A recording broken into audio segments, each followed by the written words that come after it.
은혜사라는 사찰은 전라도 광주 외곽에 자리한 아담한 절이었습니다. 겉보기엔 평범한 절이었지만 동네 사람들에게는 아주 특별한 곳이었죠.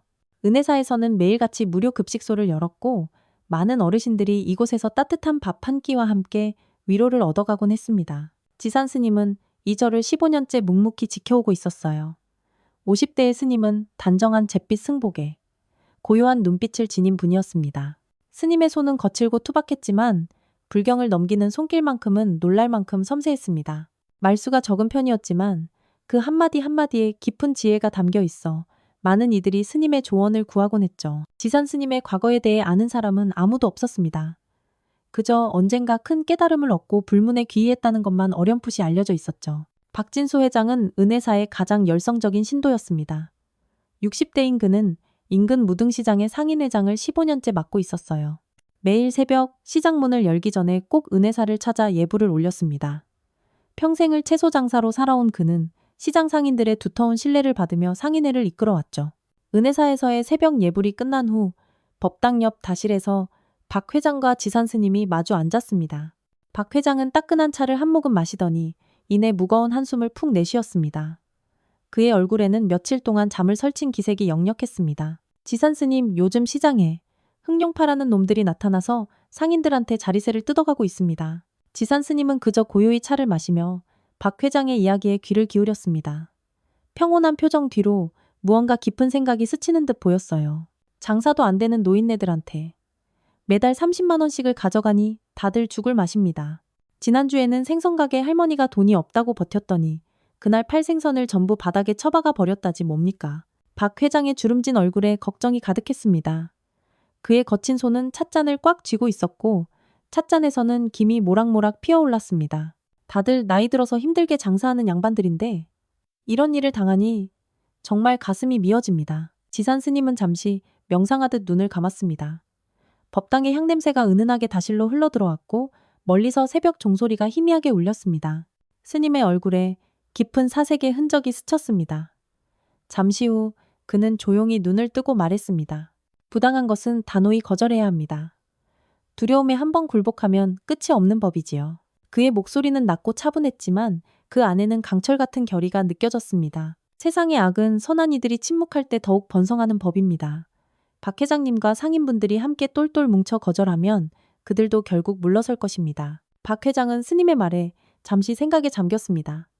그의 눈에 결심의 빛이 스쳐 지나갔어요. 이전까지 느껴보지 못했던 용기가 마음속에서 불끈 솟아나는 것 같았습니다. 스님, 말씀이 맞습니다. 내일 당장 회의를 열어서 이 문제를 논의해 보겠습니다. 지산 스님은 옅은 미소를 지으며 고개를 끄덕였습니다. 그의 눈빛은 따뜻했지만 어딘가 깊은 곳에는 오래된 그림자가 감춰져 있는 듯 했습니다. 부처님의 가르침에 자신을 지키는 것이 곧 남을 지키는 것이라는 말이 있습니다.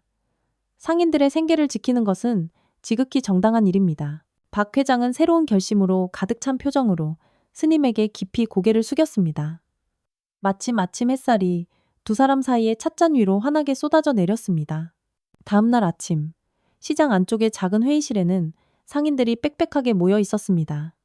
형광등 불빛 아래 20명 남짓한 상인들이 자리를 채웠고 앞에 선 박 회장의 얼굴은 무척이나 진지했습니다.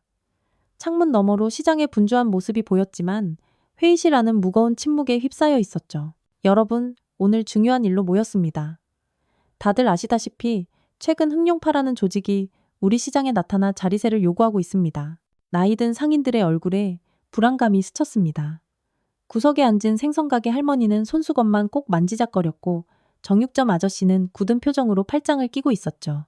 어제 제가 지산 스님을 찾아뵙고 이 문제에 대해 여쭈었습니다. 스님 말씀이 이렇게 부당하게 돈을 바치기 시작하면 끝도 없다고 하셨습니다. 다 같이 힘을 합쳐서 거부해야만 합니다. 그는 천천히 시선을 돌려 상인들의 얼굴을 하나하나 뜯어보았습니다. 조금씩 상인들의 표정이 변하기 시작했습니다. 처음에는 망설임과 두려움이 가득했지만 박 회장의 단호한 말에 점차 결의가 피어났습니다. 우리 모두 힘을 합쳐 거부합시다. 회의가 끝날 무렵 상인들은 하나둘 고개를 끄덕이며 결심을 다졌습니다. 박 회장의 눈에는 희망이 반짝였습니다. 이틀 후 흑룡파 조직원들이 시장에 나타났습니다. 검은 가죽 재킷을 입은 젊은 녀석 셋이 가게마다 들르며 자리세를 요구했지만 모든 상인들이 약속이나 한 듯 거절했습니다. 첫째 날 녀석들은 당황한 기색이 역력했습니다. 둘째 날에는 언성을 높이며 으름장을 놓았지만 상인들은 그저 묵묵히 고개를 저을 뿐이었습니다. 하지만 셋째 날, 흑룡파는 더 많은 인원을 이끌고 나타났습니다. 그들의 눈빛은 전날과는 비교도 안 되게 차갑고 위험했습니다. 채소 가게, 생선 가게를 지나 마지막으로 박 회장의 가게 앞에 섰습니다. 박진수 회장님, 갑자기 왜 마음이 바뀌셨을까? 자릿세 문제로 상인들 선동하는 게 당신이라며? 박 회장은 침착하게 대답했습니다. 우리는 하루 벌어 하루 먹고 사는 사람들이요. 당신들한테 줄 돈은 없소. 그때 흑룡파의 한 놈이 표정을 싹 바꾸더니 천천히 가게 안으로 들어왔습니다.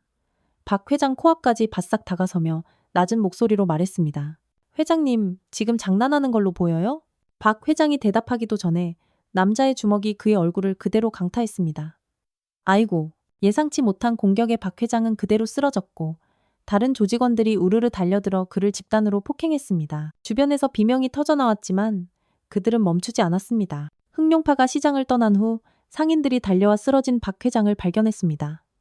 그의 얼굴은 피로 범벅이 되어 있었죠. 이 소식은 눈 깜짝할 사이에 시장 전체로 퍼져나갔습니다. 하지만 예상과는 달리 상인들의 저항은 더욱 거세졌습니다. 박 회장의 희생을 본 상인들은 오히려 더욱 단단하게 똘똘 뭉쳤습니다. 채소 가게 할머니가 앞장서서 긴급 상인 회의를 소집했습니다. 박 회장님이 우리를 위해 맞았어. 우린 절대 굴복하면 안 돼. 이제 우리가 박 회장님 뜻을 이어야 한다고 정육점 아저씨가 벌떡 일어서서 외쳤습니다. 맞습니다. 이대로 당하면 우리 시장은 끝장이에요. 다 함께 버티자고요. 시장의 결의는 그 어느 때보다 단단해졌습니다. 한편 병원 복도에는 소독약 냄새가 진하게 퍼져 있었습니다. 지산 스님은 조용히 걸음을 옮기며 병실 번호를 확인했습니다. 스님의 손에는 정성스럽게 포장된 과일 바구니가 들려 있었죠. 307호. 그 앞에 도착한 스님은 잠시 문 앞에서 숨을 고르더니 조용히 문을 두드렸습니다. 똑, 똑, 안에서 들어오세요.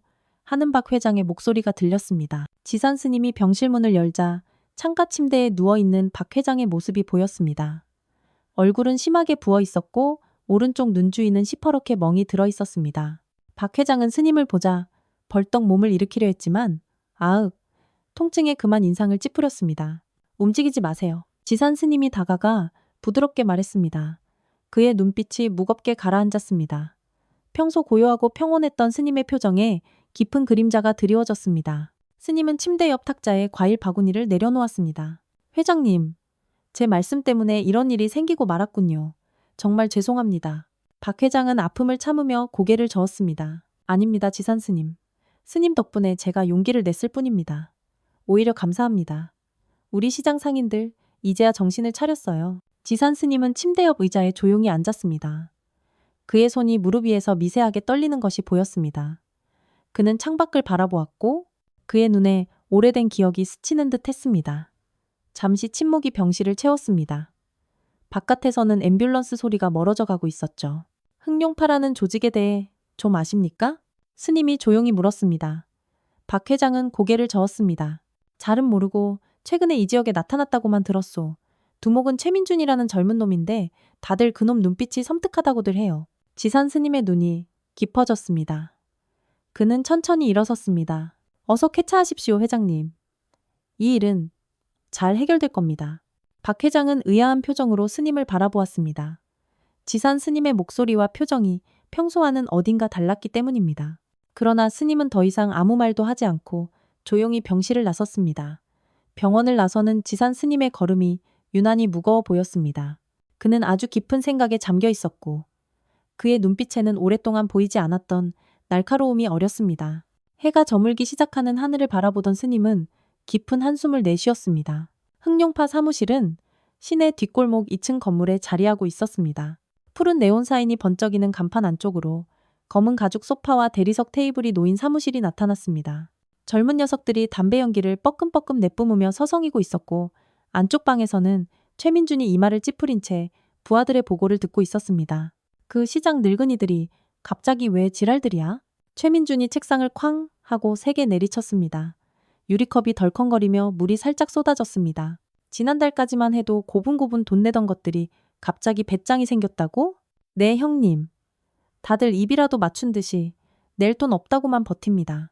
최민주는 천천히 의자에서 일어났습니다. 30대의 그는 날카로운 눈매와 상처가 남은 왼쪽 뺨이 특징적이었습니다. 검은 셔츠 소매를 걷어올린 그의 팔에는 용문신이 선명하게 새겨져 있었죠. 제대로 본때를 안 보여줬나 보네. 상인회장 그 영감, 병원에 실려갔다며? 부하가 고개를 끄덕였습니다. 그런데도 다른 상인들이 말을 안 듣는다고. 최민주는 창가로 걸어가 밖을 내다보았습니다. 그 늙은이들 뒤에 누가 있는 거 아냐? 이때 문이 열리고 마른 체격의 젊은 부하 이준석이 들어왔습니다. 형님, 은혜사라는 절이 문제입니다. 절? 절이 무슨 상관인데? 시장 상인들 상당수가 그 절에 다닙니다. 특히 박진수 회장은 매일 새벽같이 절에 간다고 합니다. 제가 병원에서 망을 보던 중에 웬 스님 하나가 박 회장을 찾아가는 걸 봤습니다. 최민준의 눈이 가늘어졌습니다. 스님? 네.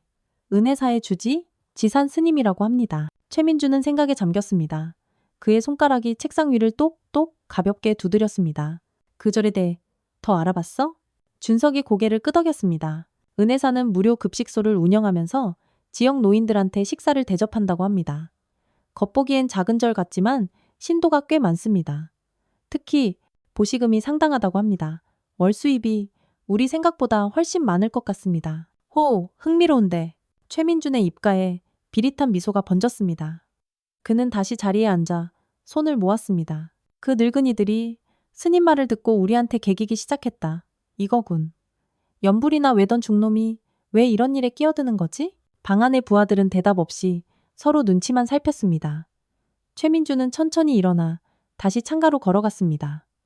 그의 눈빛이 칼날처럼 날카로워졌습니다. 시장은 물론이고 저 절까지 우리 구역으로 만들자. 꽤 짭짤할 것 같아. 그의 말에 부하들이 긴장된 표정으로 고개를 끄덕였습니다. 최민주는 창밖으로 보이는 도시의 불빛을 응시하며 생각에 잠겼습니다. 그의 표정은 냉정했지만 눈 깊은 곳에는 뭔가 다른 감정이 스쳐 지나갔습니다. 성호야, 네가 먼저 가서 상황 좀 살펴봐. 너무 세게 나가진 말고 그 스님이 어떤 인간인지 어떻게 나오는지 확인만 하고 와. 앞에 서 있던 성호가 고개를 숙였습니다. 해가 저물자 흑룡파 사무실의 불빛이 밤하늘에 파란빛을 드리웠습니다. 최민주는 창가에 오랫동안 서서 멀리 도시 외곽 산자락에 있는 작은 불빛 하나를 바라보고 있었습니다. 그곳은 은혜사가 있는 방향이었습니다. 다음 날 이른 오후 은혜사의 고요함이 낯선 방문객들의 발소리로 깨졌습니다. 검은 정장을 입은 남자 5명이 사찰 입구를 지나 법당 쪽으로 성큼성큼 걸어왔습니다. 그들의 걸음걸이에는 거만함이 뚝뚝 묻어났고 시선은 사찰 구석구석을 훑듯이 움직였습니다. 법당 앞마당에서 연꽃 화분에 물을 주던 지산 스님은 그들을 발견하고 조용히 물뿌리개를 내려놓았습니다. 스님의 표정은 평온했지만 눈빛은 경계심을 숨기지 못했습니다. 어서 오십시오. 지산 스님이 두 손을 모으며 인사했습니다. 선두에 선 남자 성호가 한 걸음 앞으로 나섰습니다. 서른 즈음으로 보이는 그는 왼쪽 눈썹 위에 작은 흉터가 있었습니다. 스님, 저희는 이 지역 질서를 관리하는 흑룡파입니다. 성호는 부드럽게 말했지만 그 목소리에는 은근한 위협이 깔려 있었습니다. 잠깐, 이야기 좀 나눌 수 있을까요? 지산 스님은 고개를 끄덕였습니다. 차 한잔 하시겠습니까? 스님은 그들을 법당 옆 다실로 안내했습니다. 5명의 남자들은 주변을 경계하듯 살피며 자리에 앉았습니다. 지산 스님은 조용히 주전자를 들어 찻잔에 차를 따랐습니다. 스님의 손놀림은 차분했지만 그 움직임에는 묘한 균형과 힘이 실려 있었습니다. 무슨 일로 사찰을 찾아오셨는지요? 스님이 물었습니다. 성우는 차를 받아들며 잠시 향을 맡았습니다. 스님께서 박진수 회장과 가깝다고 들었습니다. 최근 시장 상인들이 저희와의 관계에서 약간의 오해가 있는 것 같아서요. 오해? 라고요? 네. 저희는 시장의 안전과 질서를 위해 일하고 있습니다. 상인들에게 받는 자리세는 그들의 안전을 보장하기 위한 최소한의 비용이죠. 성호는 미소를 지으며 말했습니다. 스님께서 시장 상인들에게 자리세를 잘 내라고 설득해 주시면 좋겠습니다. 지산 스님은 침묵 속에서 자신의 차를 마셨습니다. 그의 눈에는 깊은 통찰력이 비쳤습니다. 그리고 성호가 목소리를 낮추었습니다. 저희가 이 은혜사도 보호해드리면 어떨까 싶습니다. 요즘 세상이 워낙 험하니까요. 월 300만 원이면 충분하겠죠. 사찰에 들어오는 보시금을 생각하면 그리 큰 돈은 아닐 겁니다. 방 안에 무거운 침묵이 내려앉았습니다. 성호의 부하들은 긴장한 듯 주변을 살폈고 창문 너머로 무료 급식소에서 식사 준비를 하는 어르신들의 모습이 보였습니다. 지산 스님은 천천히 찻잔을 내려놓았습니다. 그의 표정은 여전히 평온했지만 눈빛에는 이전과 다른 강인함이 서려 있었습니다. 여러분께 차를 대접하게 되어 기쁩니다. 스님이 조용히 말했습니다. 하지만 폭력과 갈치로는 진정한 행복을 얻을 수 없습니다. 성호의 표정이 딱딱하게 굳어졌습니다. 스님, 이건 사업 제안입니다. 갈치라니요? 진정한 보호는 대가를 요구하지 않습니다. 지산 스님이 평온하게 대답했습니다. 시장 상인들은 평생을 정직하게 일해온 분들입니다. 그들의 생계를 위협하는 일은 옳지 않습니다. 성호의 얼굴이 순간 붉게 변했습니다. 그는 찻잔을 쾅 하고 세게 내려놓았고 찬물이 테이블 위로 쏟아졌습니다. 스님께서 이렇게 나오실 줄은 몰랐네요. 우린 좋게 말로 하려고 했는데. 성호가 벌떡 일어섰고 다른 부하들도 우르르 자리에서 일어났습니다. 가장 젊어 보이는 부하 하나가 갑자기 테이블을 발로 뻥 걷어찼고 찻잔들이 바닥으로 떨어지며 산산조각 났습니다. 야, 이놈아, 진정해. 성호가 말렸지만 그의 목소리에는 제지하려는 뜻이 없어 보였습니다. 부하들은 이미 잔뜩 흥분한 상태였죠. 그들은 다시를 나와 무료 급식소로 향했습니다. 그곳에서는 몇몇 어르신들이 저녁 식사를 준비하고 있었습니다. 한 부하가 국그릇을 바닥에 내동댕이 쳤습니다. 쨍그랑. 뜨거운 국물이 사방으로 튀었고 어르신들은 겁에 질려 뒤로 물러섰습니다. 다른 부하들도 가세에 식기들을 던지고 음식을 발로 차기 시작했습니다. 배식대 위에 정갈하게 놓여있던 반찬들이 땅바닥에 나뒹굴었고 쌀을 담은 큰 통이 쓰러져 하얀 쌀알이 마당 가득 흩어졌습니다. 지산 스님이 조용히 급식소로 걸어왔습니다. 그의 표정은 여전히 고요했습니다. 폭력은 더 큰 폭력을 낳을 뿐입니다. 스님이 부드럽지만 단호한 목소리로 말했습니다. 여기 계신 분들은 아무 잘못이 없습니다. 성호는 스님의 평온함에 더욱 분노했습니다. 그는 스님에게 바싹 다가가 위협적으로 서서 말했습니다. 다음에 올 땐 이렇게 친절하지 않을 겁니다. 잘 생각해 보세요. 지산 스님의 눈에 잠시 날카로운 빛이 스쳤지만 곧 다시 평온한 표정으로 돌아왔습니다. 조폭들이 떠나는 동안 지산 스님은 넘어진 노인을 부축해 일으켰습니다. 사찰의 고요함이 돌아왔지만 그것은 폭풍 전야의 고요함 같았습니다. 나흘이 지난 오후 은혜사는 잠시나마 평화를 되찾은 듯 했습니다. 지산 스님은 조용히 법당 앞마당을 쓸고 있었습니다. 그의 손길은 부드럽고 차분했으며 마치 마당을 쓰는 것이 아니라 자신의 마음을 정리하는 듯한 깊은 집중력이 느껴졌습니다. 사찰 뒤편 급식소에서는 노인 신도들이 며칠 전 흑룡파가 깨뜨린 그릇들을 새 것으로 바꾼 후 다시 식사 준비를 시작했습니다. 그들의 움직임에는 불안감이 묻어 있었지만 서로를 다독이며 일상을 되찾으려 애쓰고 있었죠. 70대로 보이는 어르신 두 분이 함께 쌀을 씻고 있었고 다른 봉사자들은 채소를 다듬고 국거리를 손질하고 있었습니다. 마당 한편에 마련된 오래된 나무 평상에는 퇴원한 박진수 회장이 앉아 있었습니다. 그의 얼굴은 여전히 부어 있었고 왼팔은 깁스를 한 채였지만 눈빛만은 흔들림이 없었습니다. 햇살이 그의 주름진 얼굴을 비추었고 상처와 멍이 선명하게 드러났습니다. 박 회장은 잠시 하늘을 올려다보다가 지산 스님을 향해 시선을 돌렸습니다. 스님 정말 괜찮으시겠습니까? 그놈들이 또 올 것 같은데. 박 회장이 걱정스러운 목소리로 물었습니다. 지산 스님은 빗자루질을 멈추지 않고 고개를 끄덕였습니다. 걱정 마십시오. 모든 것은 인연 따라 흘러가는 법입니다. 그의 말이 채 끝나기도 전에 사찰 입구에서 발소리가 들려왔습니다. 처음에는 희미했지만 점점 더 크고 거칠어졌습니다. 발소리뿐만 아니라 웃음소리와 욕설이 섞인 목소리도 들려왔죠. 지산 스님이 고개를 들어보니 검은 정장을 입은 남자들 여럿이 사찰 대문을 거칠게 밀치고 안으로 들어서고 있었습니다. 사찰의 평화로운 분위기가 순식간에 무거운 긴장감으로 변했습니다. 급식소에서 일하던 어르신들이 하던 일을 멈추고 불안한 눈빛으로 서로를 바라보았습니다. 평상에 앉아있던 박 회장은 천천히 일어나 지팡이를 짚었습니다. 지난번 왔던 성호가 선두에 서 있었습니다. 그의 얼굴에는 자신감과 교만함이 가득했고 눈빛에는 뭔가 위험한 기운이 서려 있었죠. 성호의 옆에는 이전보다 더 건장해 보이는 부하들이 서 있었습니다.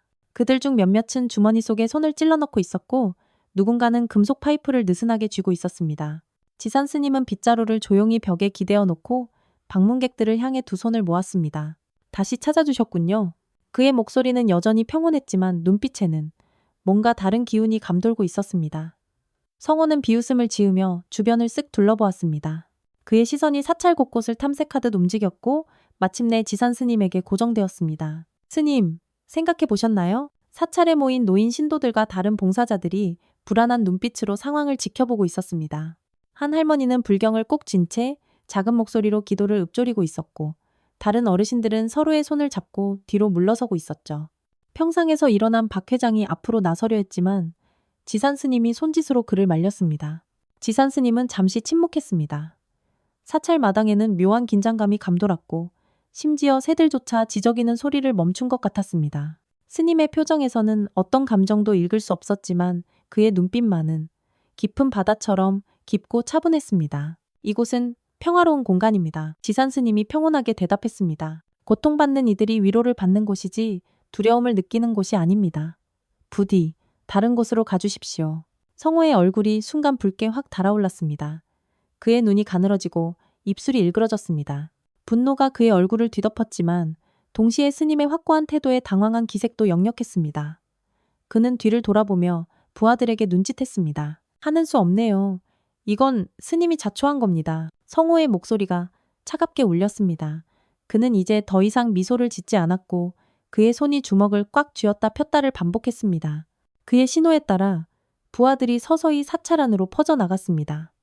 마치 미리 계획된 작전을 수행하듯 각자의 위치로 이동했습니다. 2명은 급식소 쪽으로 향했고 그들의 걸음걸이에는 위협이 뚝뚝 묻어 있었습니다. 3명은 법당 방향으로 걸어갔고 나머지는 마당에 남아 주변을 감시하며 누군가 도망치거나 도움을 요청하지 못하도록 주시했습니다.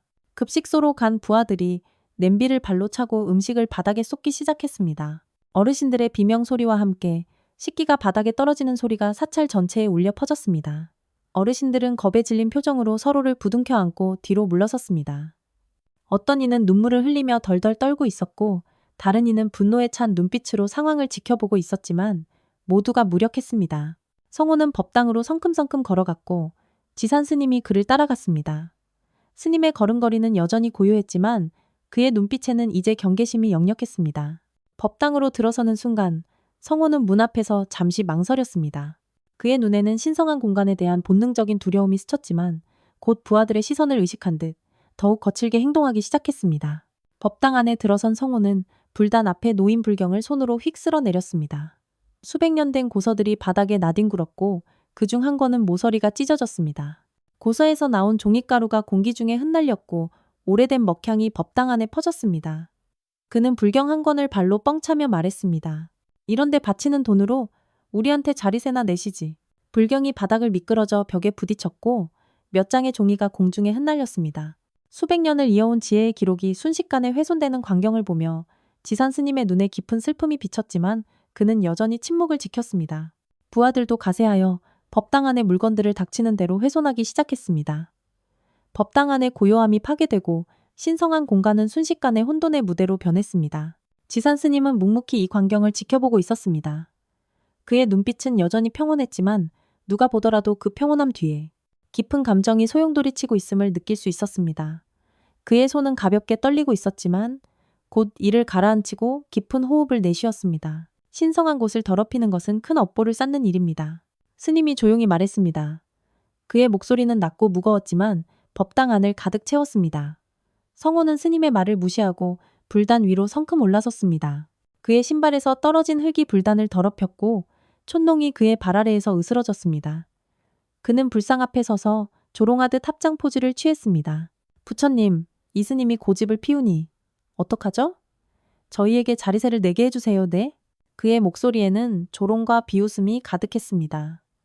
그의 부하들이 낄낄거리며 웃었습니다. 법당문 앞에 모여있던 노인 신도와 다른 봉사자들은 눈물을 흘리며 이 광경을 지켜볼 수밖에 없었습니다. 한 할머니는 무릎을 꿇고 작은 소리로 기도를 외고 있었고 다른 이들은 서로를 부둥켜 안고 있었습니다. 그때 성호의 눈에 평상에서 일어나 법당으로 향하는 박 회장의 모습이 들어왔습니다.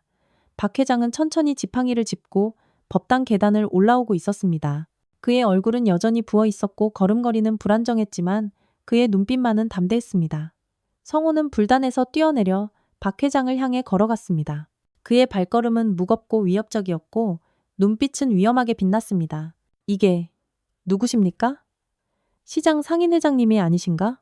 성호가 비웃으며 말했습니다. 병원에서 퇴원하셨나 보네요. 박 회장은 지팡이를 짚고 법당 입구에 섰습니다. 그의 얼굴은 굳어 있었지만 두려움보다는 분노가 더 많이 서려 있었습니다.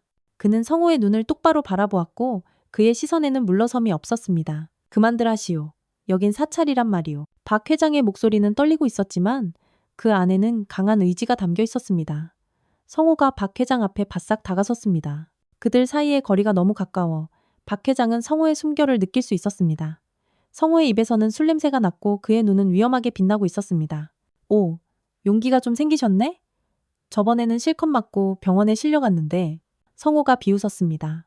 그는 손가락으로 박 회장의 상처를 가리키며 말했습니다. 아직도 아프시죠? 다시 한번 경험해보고 싶으신가 보죠? 박 회장은 뒤로 물러서지 않았습니다. 그의 다리는 후들후들 떨리고 있었지만 그는 자리를 지켰습니다. 성호의 눈이 차갑게 빛났습니다. 그의 얼굴에 분노가 번지기 시작했고 관자놀이의 정맥이 도드라졌습니다. 이 노인네가 아직도 정신을 못 차렸네. 오늘은 아예 병원에서 나올 수 없게 만들어줄게. 그는 갑자기 주먹을 번쩍 들어 올렸고 박 회장을 향해 치려는 바로 그 순간이었습니다. 주먹이 허공을 가르는 소리가 들렸고 박 회장의 지팡이가 바닥에 떨어지는 소리가 이어졌습니다. 마당에 있던 어르신들이 비명을 질렀고 몇몇은 참아보지 못하고 눈을 감아버렸습니다. 법당 안의 공기가 순간 얼어붙은 듯했고 모든 소음이 멈춘 것 같았습니다. 박 회장은 눈 하나 깜짝하지 않고 그 자리에 서 있었습니다. 그는 죽을 각오를 했는지 아니면 무엇인가를 믿고 있는지 모를 평온함을 유지하고 있었죠. 성호의 주먹이 박 회장의 얼굴을 향해 날아가는 그 순간 공기 중에 묘한 긴장감이 감돌았습니다. 마치 모든 것이 슬로모션으로 움직이는 것 같았어요. 박 회장은 눈을 질끈 감았습니다. 다시 한번 폭력을 당할 각오를 한 것이었습니다. 그의 얼굴에는 체념과 함께 이상한 평화가 깃들어 있었습니다. 법당 안의 모든 이들이 숨을 멈췄습니다. 성호의 부하들은 승리의 미소를 지었고 노인 신도들은 공포에 질린 표정으로 상황을 지켜보았습니다. 하지만 예상했던 충격은 오지 않았습니다. 주먹이 얼굴에 닿는 감각 대신 어떤 변화가 느껴졌습니다. 공기의 흐름이 달라진 것 같았고 법당 안의 분위기가 순식간에 바뀌었습니다. 박 회장이 조심스럽게 눈을 떴을 때 그는 놀라운 광경을 목격했습니다. 지산 스님이 언제 움직였는지 어떻게 그 자리에 도착했는지 알 수 없었지만 스님은 박 회장과 성호 사이에 서 있었습니다. 더 놀라운 것은 스님이 성호의 주먹을 한 손으로 가볍게 잡고 있다는 사실이었습니다. 스님의 손은 성호의 주먹을 완전히 감싸고 있었고 그 힘은 부드러우면서도 철벽같이 단단했습니다. 지산 스님의 표정이 변했습니다. 더 이상 그의 눈에는 평온함이 없었습니다. 대신 그곳에는 누구도 본 적 없는 날카로운 빛이 번쩍였습니다. 수십 년간 잠들어 있던 무언가가 깨어난 듯했고 그의 눈빛에서는 과거의 그림자가 스쳐 지나갔습니다. 지산 스님의 눈빛이 변하는 그 순간 사찰 전체가 마치 다른 공간으로 변한 것 같았습니다. 성호의 얼굴이 새하얗게 질렸습니다. 그의 주먹은 스님의 손 안에서 꼼짝도 하지 않았고 그가 힘을 주면 줄수록 오히려 더 단단하게 고정되는 것 같았습니다. 그의 눈에는 처음으로 두려움이 번졌고 그 순간 그는 무언가를 깨달은 듯했습니다. 이 스님이 단순한 수행자가 아니라는 것을. 지산 스님의 눈에서 무언가가 변했습니다. 지금까지 평온하고 자비롭기만 하던 그의 눈빛이 순식간에 날카로운 칼날처럼 변했습니다. 그것은 단순한 분노가 아니었습니다. 수십 년간 봉인되어 있던 무언가가 깨어난 듯한, 오래된 불꽃이 다시 타오르는 듯한 그런 눈빛이었습니다. 손을 놓으시지요. 지산 스님의 목소리는 여전히 부드러웠지만 그 안에는 지금까지 없었던 단단한 힘이 실려 있었습니다. 성호는 자신의 주먹이 스님의 손에 완벽하게 제압된 이 상황이 도무지 믿기지 않았습니다. 그의 얼굴에 당혹감이 번졌고 이어서 분노가 치솟았습니다. 다들 뭐해? 저 중놈 안 치우고. 성호가 부하들을 향해 고래고래 소리쳤습니다. 그의 외침에 반응하여 부하들이 일제히 움직였습니다. 법당 안에 있던 3명이 지산 스님을 향해 달려들었고 마당에 있던 나머지도 법당으로 우르르 뛰어들어왔습니다. 그들 중 몇몇은 주머니에서 칼을 꺼내 들었고 다른 이들은 주먹을 불끈 쥐었습니다. 지산 스님의 눈에서 번쩍이는 빛이 더욱 강해졌습니다. 그는 성호의 주먹을 놓아주고 한 걸음 뒤로 물러섰습니다. 스님의 승복 소매가 바람에 살짝 흔들렸고 그는 양팔을 자연스럽게 내렸습니다. 그의 몸에서 흘러나오는 기운이 완전히 달라졌습니다. 방금 전까지 평화롭고 고요했던 기운은 이제 폭풍우 전의 바다처럼 깊고 강렬했습니다. 폭력은 답이 아닙니다. 지금 떠나시면 모두가 평안할 수 있습니다. 첫 번째 부하가 달려들었습니다. 그는 오른손에 작은 칼을 들고 스님의 옆구리를 향해 냅다 찔렀습니다. 그러나 그의 칼은 목표에 도달하지 못했습니다. 지산 스님의 움직임은 마치 흐르는 물과 같았습니다. 그는 부드럽게 옆으로 몸을 틀었고 부하의 칼은 허공을 휙 가르며 지나갔습니다. 스님은 상대의 손목을 가볍게 잡아 방향을 틀었고 그 여파로 부하는 제 균형을 잃고 바닥에 나뒹굴었습니다. 두 번째와 세 번째 부하가 동시에 달려들었습니다. 하나는 앞에서 다른 하나는 뒤에서 공격했죠. 지산 스님은 마치 이런 상황을 예상했다는 듯이 정확히 그 순간 몸을 낮췄고 두 부하는 서로를 향해 돌진했습니다. 퍽! 스님은 부드럽게 일어서며 두 사람의 머리를 가볍게 부딪히게 했고 그들은 정신을 잃고 바닥에 쓰러졌습니다. 성호의 얼굴이 새파랗게 질렸습니다. 그는 방금 전까지 평화로운 스님이었던 저 사람이 어떻게 저런 무술 실력을 갖추고 있는지 도저히 이해할 수가 없었습니다. 나머지 부하들이 일제히 달려들었습니다. 법당 안은 순식간에 혼돈의 소용돌이가 되었습니다. 하지만 그 혼돈 속에서 지산 스님의 움직임만은 완벽한 질서와 균형을 유지했습니다. 그의 동작은 마치 오랜 세월 물 흐르듯 다듬어진 춤과 같았고 매 순간 정확한 급소를 찾아내는 정밀함을 가지고 있었습니다. 한 부하가 쇠 파이프를 휘둘렀지만 스님은 마치 바람처럼 그 공격을 피했습니다. 쾅! 파이프가 벽에 부딪히는 소리가 크게 울렸고 그 충격으로 부하의 손이 저릿했습니다. 스님은 그 틈을 타 부하의 손목을 가볍게 쳤고 파이프가 땡그랑 소리를 내며 바닥에 떨어졌습니다. 스님은 부하의 어깨를 부드럽게 잡아 돌리며 바닥에 무릎 꿇게 만들었습니다. 다른 부하는 뒤에서 덮쳐오려 했지만 스님은 마치 눈이 등에도 달린 것처럼 정확히 그 순간 몸을 비켰습니다. 부하의 공격은 허공을 갈랐고 그 여파로 균형을 잃은 그는 앞으로 고꾸라졌습니다. 스님은 그의 넥타이를 잡아 부드럽게 당겼고 부하는 완전히 바닥에 쓰러졌습니다. 이 모든 동작이 단 몇 초 안에 이루어졌습니다. 지산 스님의 움직임은 너무나 빠르고 정확해서 눈으로 쫓아가기 어려울 정도였습니다. 그의 발걸음은 가볍고 소리가 없었으며 손동작은 물 흐르듯 부드러웠지만 그 효과는 강철처럼 단단했습니다. 무엇보다 놀라운 것은 스님이 단 한 명의 부하도 심각하게 다치게 하지 않았다는 점이었습니다. 그는 모든 공격을 무력화시켰지만 누구에게도 진짜 해를 입히지는 않았습니다. 1분도 채 지나지 않아 법당 안의 모든 부하들이 바닥에 누워있거나 무릎을 꿇고 있었습니다. 어떤 이는 정신을 잃었고 다른 이들은 공포에 질려 움직이지 못했습니다. 그들 중 단 한 명도 스님에게 손 하나 제대로 대지 못했습니다. 마지막으로 성호만이 서 있었습니다. 그의 얼굴은 창백했고 눈은 공포로 가득 차 있었습니다. 그는 주머니에서 작은 칼을 꺼내 지산 스님을 향해 겨누었습니다. 지산 스님은 고요하게 그를 바라보았습니다. 스님의 눈빛이 다시 변했습니다. 날카로운 빛은 사라지고 이제 그곳에는 깊은 연민과 이해의 빛이 깃들어 있었습니다. 두려움은 더 큰 두려움을 낳을 뿐입니다. 칼을 내려놓으십시오. 누구도 당신을 해치지 않을 것입니다. 성호의 손이 부들부들 떨렸습니다. 그는 스님을 바라보다가 바닥에 쓰러진 부하들을 보았습니다. 그리고 마침내 칼을 떨어뜨렸습니다. 챙강!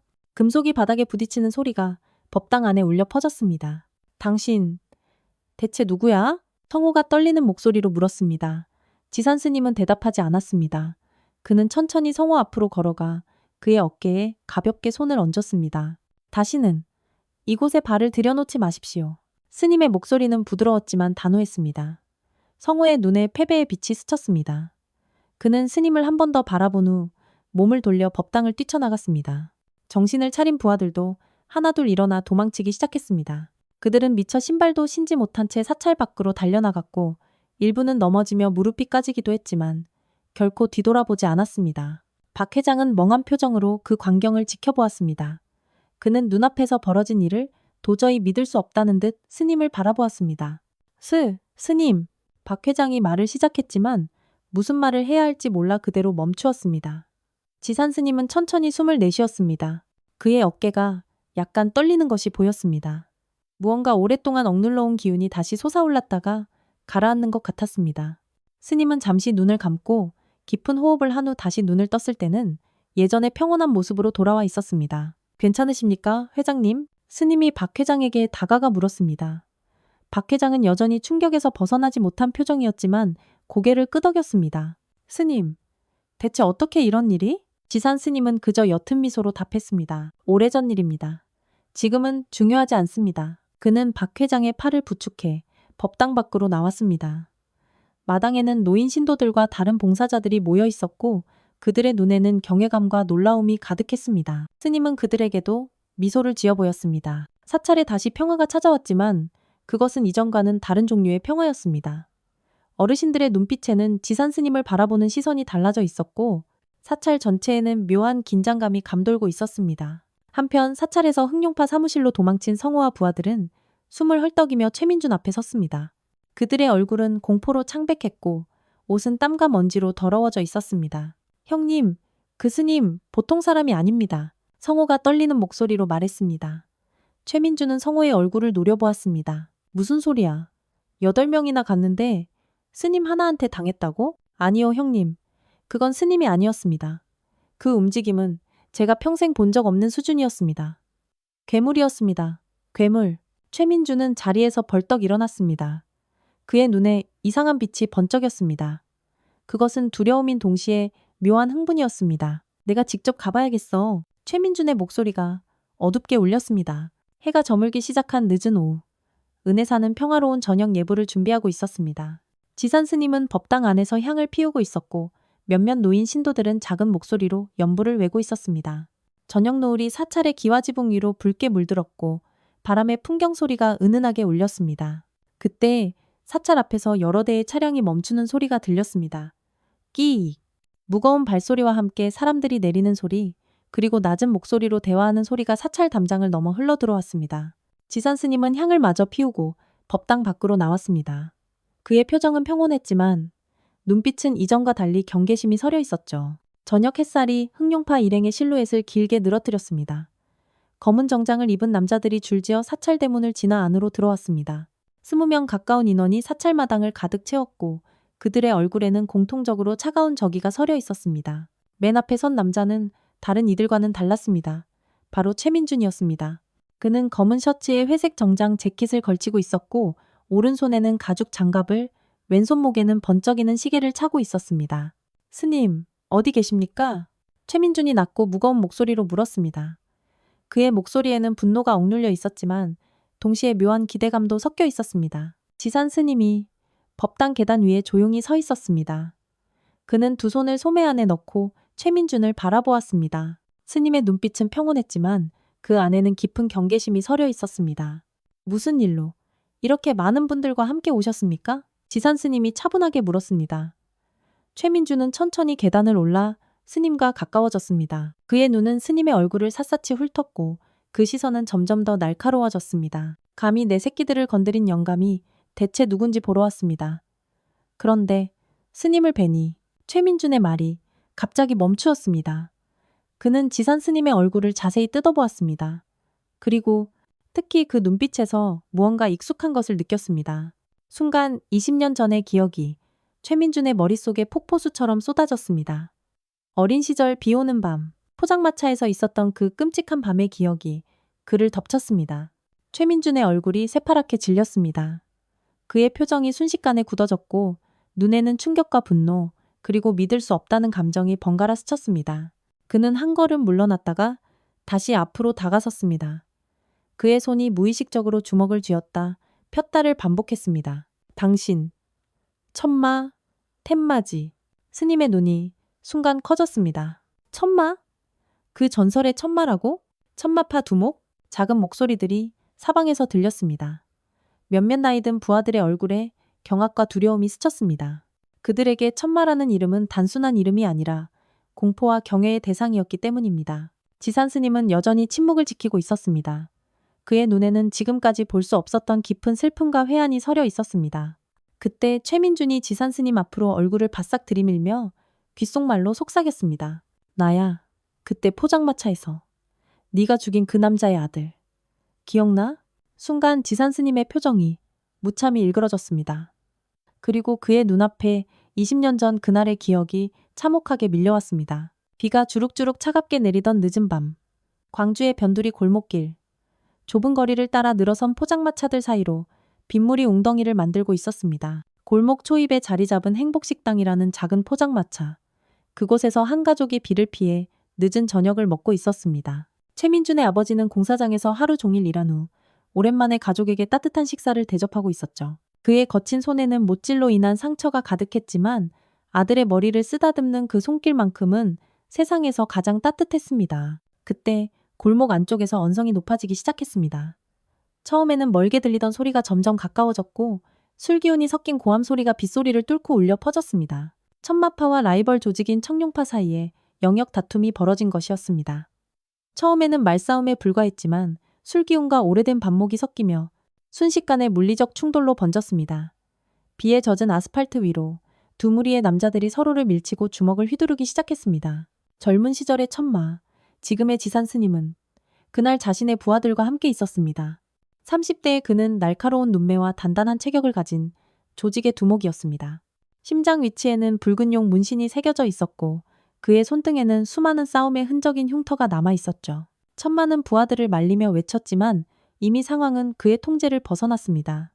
청룡파에서 누군가 칼을 꺼내 천마파 조직원 한 명에게 휘두른 것입니다. 그 순간 양쪽 조직원들이 일제히 주머니에서 칼을 꺼내 들었고 골목은 순식간에 수라장이 되었습니다. 챙, 챙. 금속이 부딪히는 날카로운 소리와 함께 첫 번째 비명이 울려 퍼졌습니다. 그 순간부터 시간이 느려지는 것 같았습니다. 사람들의 비명 소리가 골목을 가득 채웠고 주변 가게 손님들이 공포에 질려 달아나기 시작했습니다. 혼란 속에서 칼을 든 청룡파 조직원 하나가 도망치던 사람들 속으로 밀려들었습니다.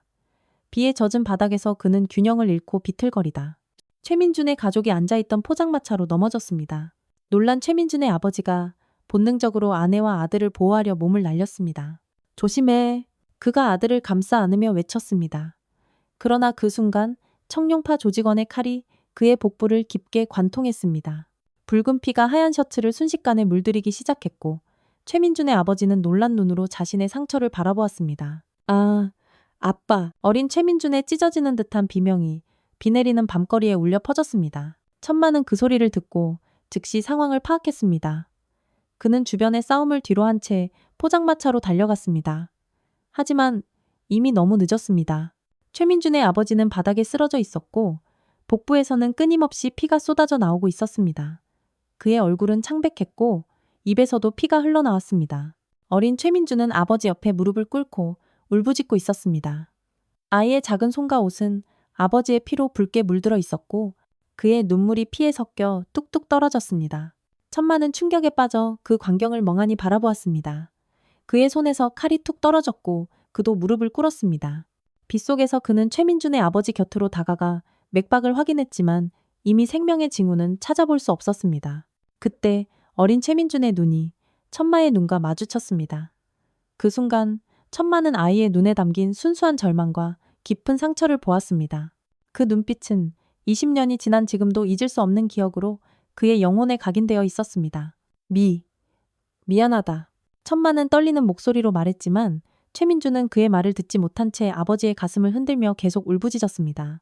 혼란이 계속되는 와중에 누군가 포장마차의 가스통을 건드렸습니다. 쓰러진 버너에서 불꽃이 일었고 순식간에 포장마차 천막을 타고 불이 활활 번졌습니다. 검은 연기가 피어오르고 불길이 빗속에서도 거세게 타올랐습니다. 천마는 어린 최민준을 구하려 했지만 아이는 아버지의 시신을 붙잡고 떨어지지 않았습니다. 마침내 최민준의 어머니가 달려와 아들을 강제로 끌어안고 불타는 포장마차에서 빠져나왔습니다.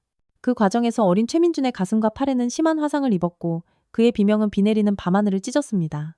천마는 불길 속에서 멍하니 서 있었습니다.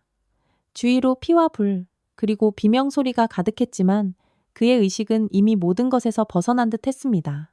빗물과 눈물이 그의 얼굴을 타고 흘러내렸고 불꽃의 붉은 빛이 그의 얼굴에 비쳤습니다. 그는 불길 속에서 쓰러진 아버지와 멀어져가는 어린 최민준의 울부짖는 모습을 번갈아 바라보며 깊은 깨달음에 도달했습니다. 그의 삶이 얼마나 많은 고통을 만들어내고 있는지, 그리고 그 고통이 얼마나 많은 무고한 이들에게 번져가는지를. 멀리서 경찰차와 구급차의 사이렌 소리가 들려왔고 천마는 마지막으로 최민준의 모습을 바라보았습니다. 어머니의 품에 안긴 아이는 심한 화상과 충격으로 고통스러워하고 있었지만 그의 눈만은 천마를 똑바로 향하고 있었습니다. 그 눈에 담긴 증오와 원망의 깊이는 어린아이의 것이라고는 믿기 힘들 정도였습니다. 그날 밤 이후 천마는 조직을 떠나 불문에 귀의했고 지산 스님이 되었습니다.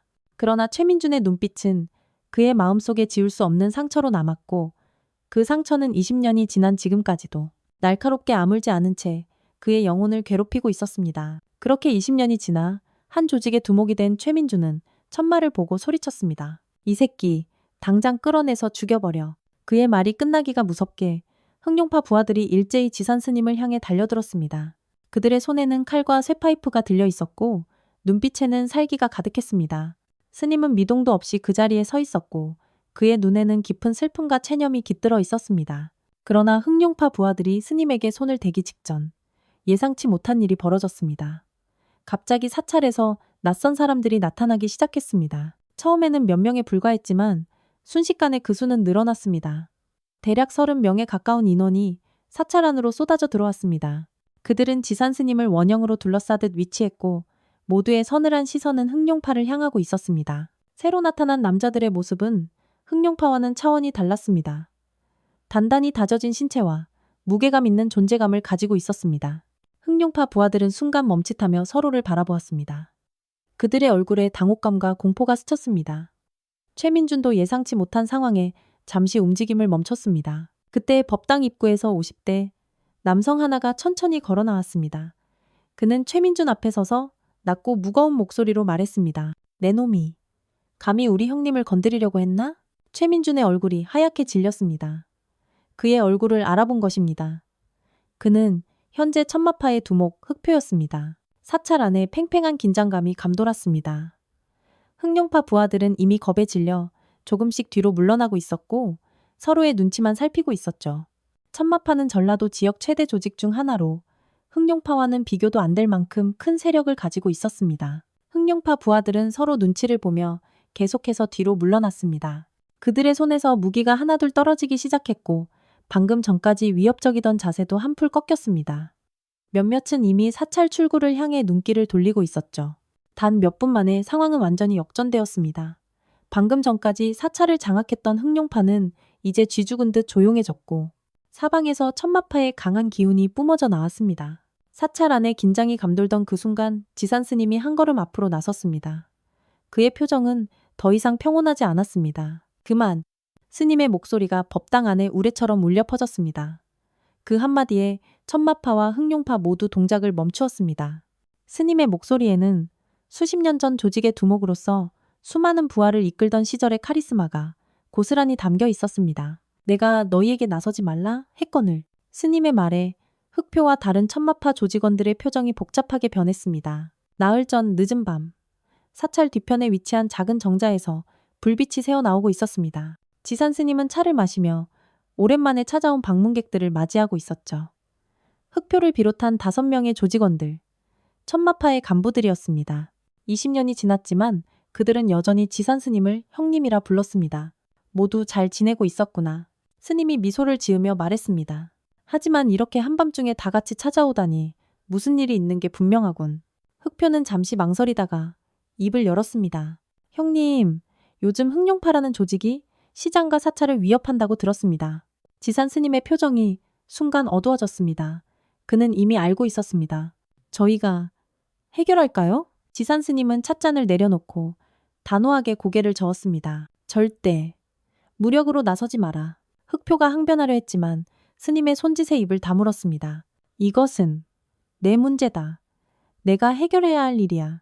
스님의 목소리는 부드러웠지만 단호했습니다. 더 이상 피를 보고 싶지 않아.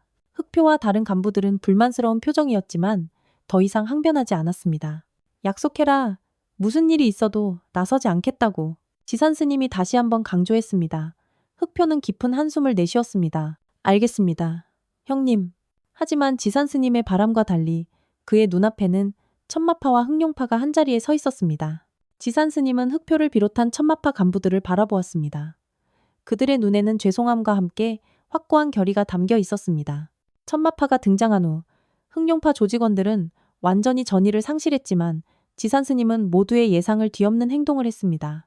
그는 천천히 최민준 앞으로 걸어가 그의 앞에 무릎을 꿇었습니다. 사찰 안에 있던 모든 사람들이 충격에 빠졌습니다.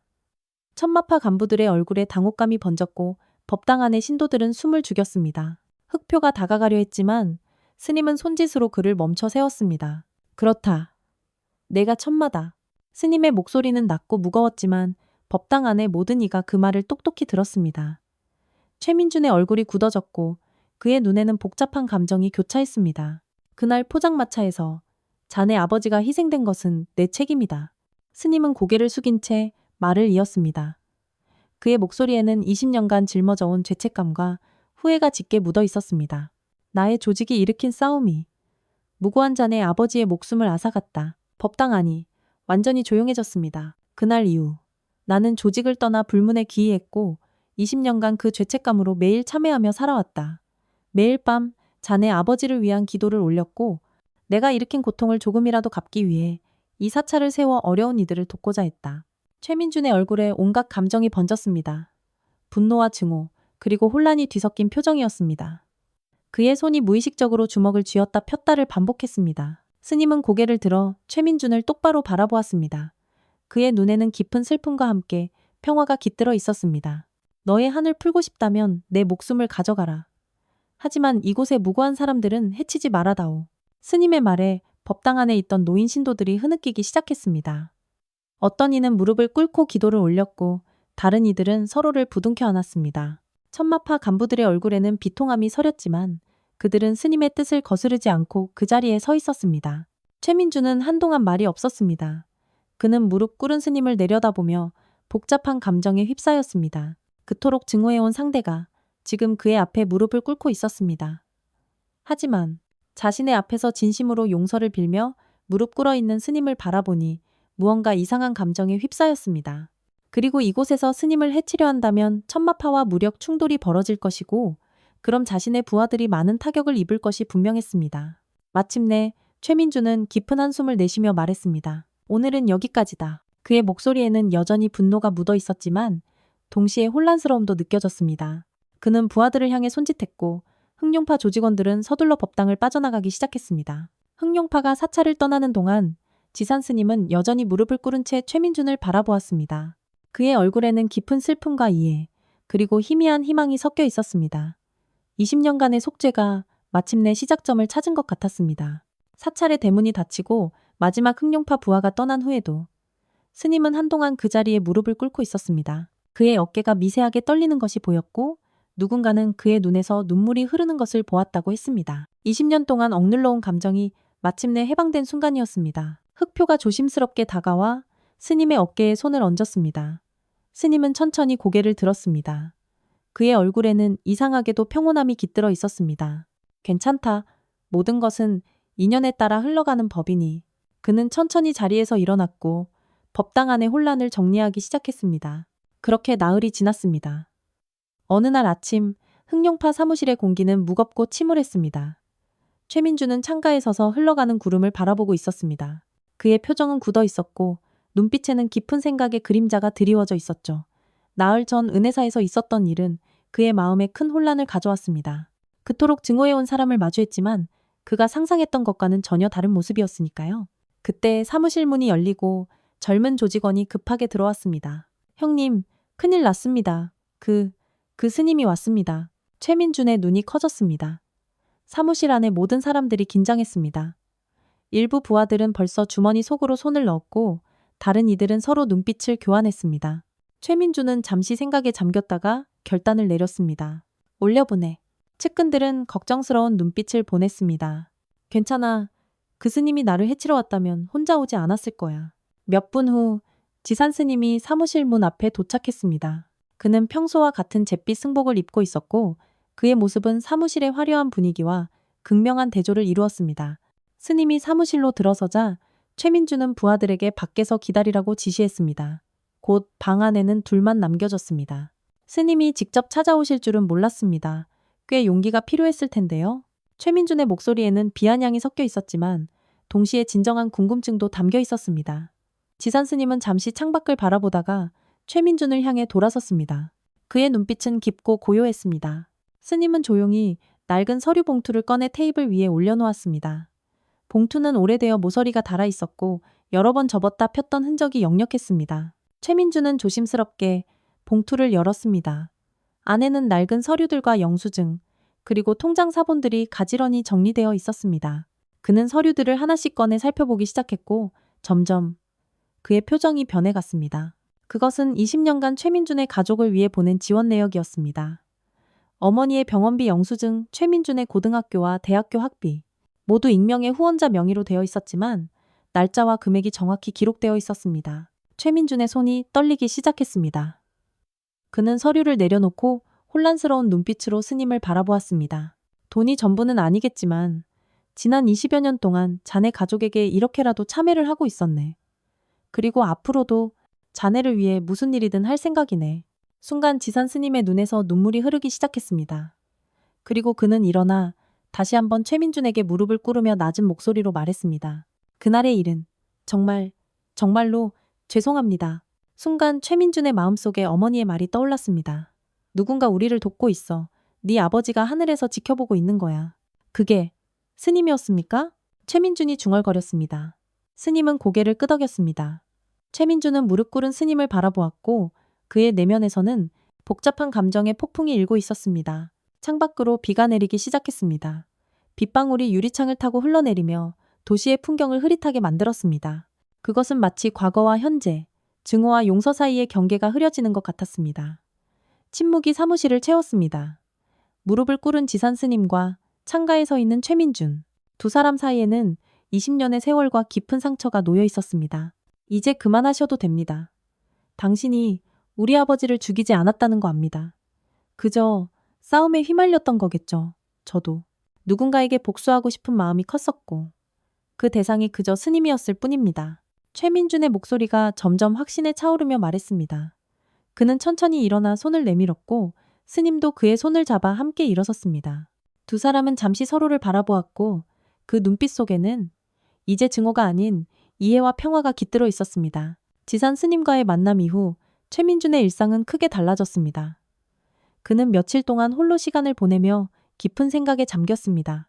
사무실에도 나가지 않고 전화도 받지 않았습니다. 금요일 오후 최민준은 마침내 결심을 내렸습니다. 그는 흥룡파 간부들에게 연락해 저녁 8시에 사무실에서 전체 모임을 갖자고 지시했습니다. 평소와 달리 그의 목소리에는 특별한 무게감이 느껴졌고 간부들은 서로 눈빛을 교환하며 의아해했습니다. 저녁이 되자 흥룡파 사무실은 평소보다 더 붐볐습니다. 모두가 왜 갑자기 전체 모임이 소집되었는지 의아해하며 수군거렸습니다. 간부들조차 상황을 완전히 파악하지 못한 채 불안한 표정으로 최민준의 등장을 기다렸습니다. 마침내 최민준이 회의실로 들어왔습니다.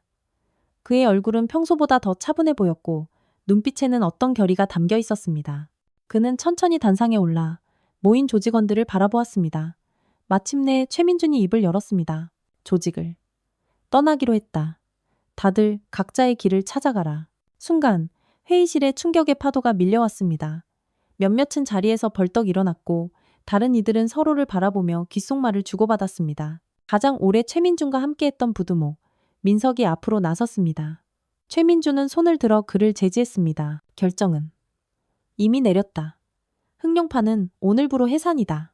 부하들의 얼굴에는 혼란과 당혹감이 역력했습니다. 오랫동안 최민준의 지시만 따르던 그들에게 이런 갑작스러운 변화는 받아들이기 어려운 것이었습니다. 모두들 고맙다. 여기까지 함께해줘서. 회의실은 이제 완전한 침묵에 휩싸였습니다. 모두가 최민준의 결심이 확고하다는 것을 느꼈고 그 속에 담긴 어떤 진정성을 이해하기 시작했습니다. 며칠 후 흥룡파는 자연스럽게 해체되었습니다.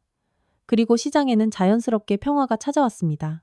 박진수 회장은 다시 활기를 되찾은 시장을 보며 깊은 안도감을 느꼈습니다. 상인들은 자세한 사정은 알지 못했지만 스님이 어떻게든 그들의 문제를 해결해 주었다는 것만은 알고 있었습니다. 박 회장은 시장 입구를 바라보았습니다. 얼마 전까지만 해도 흥룡파 조직원들이 서 있던 자리에 이제는 작은 꽃 화분이 놓여 있었습니다. 시장 상인들이 모아놓은 것으로 그들만의 작은 승리의 상징이었죠. 오후가 되자 박 회장은 상인의 간부들을 소집했습니다. 시장 한쪽에 마련된 작은 사무실에 10명 남짓한 상인들이 모였습니다. 여러분, 우리가 이렇게 평화를 되찾은 것은 모두 지산 스님 덕분입니다. 박 회장이 단호하게 말했습니다. 감사의 마음을 표해야 하지 않을까요? 정육점 주인이 고개를 끄덕였습니다. 맞습니다. 제 생각엔 기부금을 모으는 게 어떨까 싶습니다. 생선가게 할머니가 제안했습니다. 사찰에서 무료 급식소도 운영하시는데 조금이라도 보탬이 되면 좋을 것 같아요. 박 회장의 얼굴에 미소가 번졌습니다. 좋은 생각입니다. 각자 형편에 맞게 정성을 모읍시다. 그날 오후부터 시장 전체에 소식이 퍼졌고 상인들은 앞다투어 기부금을 내놓기 시작했습니다. 큰 돈을 내는 상인도 있었고 소박한 금액을 내는 이도 있었지만 모두의 마음만큼은 똑같이 따뜻했습니다. 이틀 후 박 회장을 비롯한 시장 상인 대표 10명은 은혜사를 찾았습니다. 그들 손에는 정성스럽게 포장된 봉투와 과일 바구니가 들려 있었죠. 사찰마당에서 명상하고 있던 지산 스님은 그들을 보자 자리에서 일어나 맞이했습니다. 어서 오십시오. 모두 건강해 보이시니 반갑습니다. 스님이 미소를 지으며 말했습니다. 박 회장이 앞으로 나서서 봉투를 건넸습니다. 스님, 저희가 이렇게 평화롭게 장사할 수 있게 된 것은 모두 스님 덕분입니다. 작은 정성이지만 부디 받아주십시오. 지산 스님은 잠시 생각에 잠겼다가 고개를 저었습니다. 제가 한 일은 없습니다. 모든 것은 인연에 따라 흘러갔을 뿐이지요. 아닙니다, 스님. 박 회장이 단호하게 말했습니다. 스님께서 우리에게 용기를 주셨고 그 용기로 우리는 지금 평화를 되찾았습니다. 이 돈은 시장 상인 모두의 정성입니다. 부디 받아주십시오. 스님은 잠시 봉투를 바라보았습니다. 그리고 깊은 생각에 잠겼다가 말했습니다.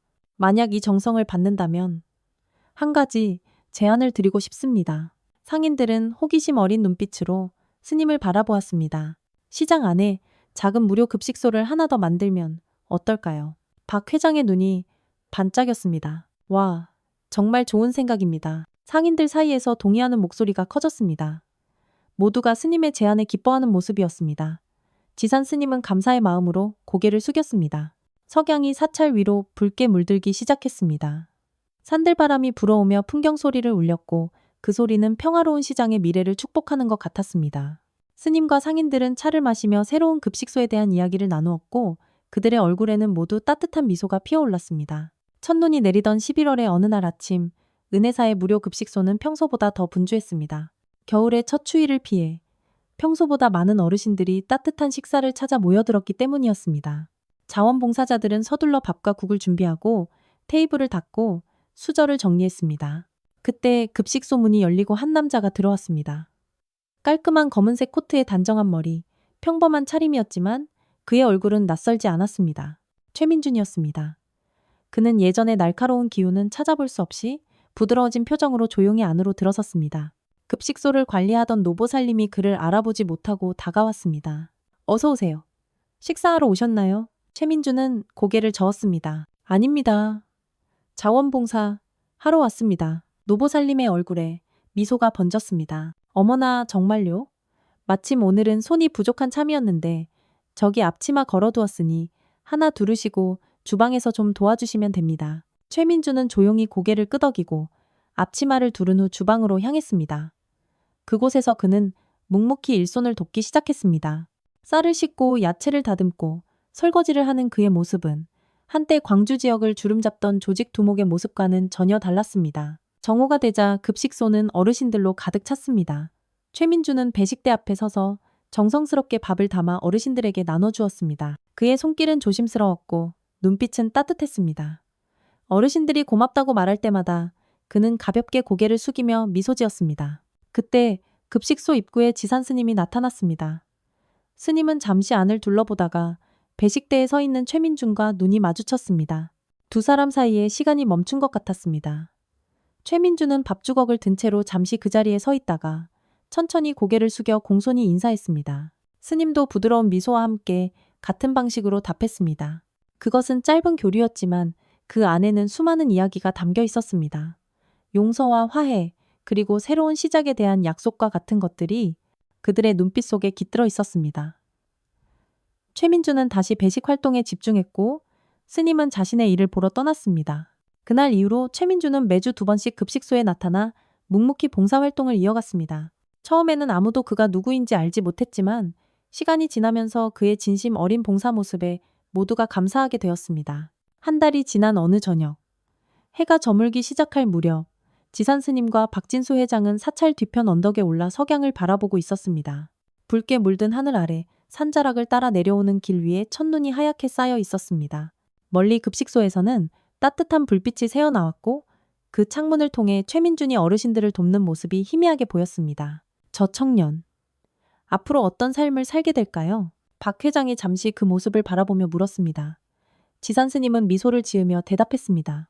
아마도 자신의 상처를 딛고 더 나은 사람이 될 겁니다. 모든 고통에는 의미가 있으니까요. 박 회장은 고개를 끄덕였습니다. 그의 눈길이 스님의 얼굴로 향했습니다. 스님의 표정은 어느 때보다 평온해 보였습니다. 스님도 이제 마음의 짐을 내려놓으셨겠군요. 스님은 깊은 호흡을 내쉬며 미소 지었습니다. 이제야 진정한 평화를 찾은 것 같습니다. 두 사람은 그렇게 서서 조용히 석양을 바라보았습니다. 저 멀리 급식소의 불빛은 어둠 속에서 더욱 따뜻하게 빛났고 그 안에서 최민주는 어르신들에게 저녁 식사를 나눠주며 정성껏 돕고 있었습니다. 그의 얼굴에는 예전에 볼 수 없었던 평온함이 깃들어 있었습니다.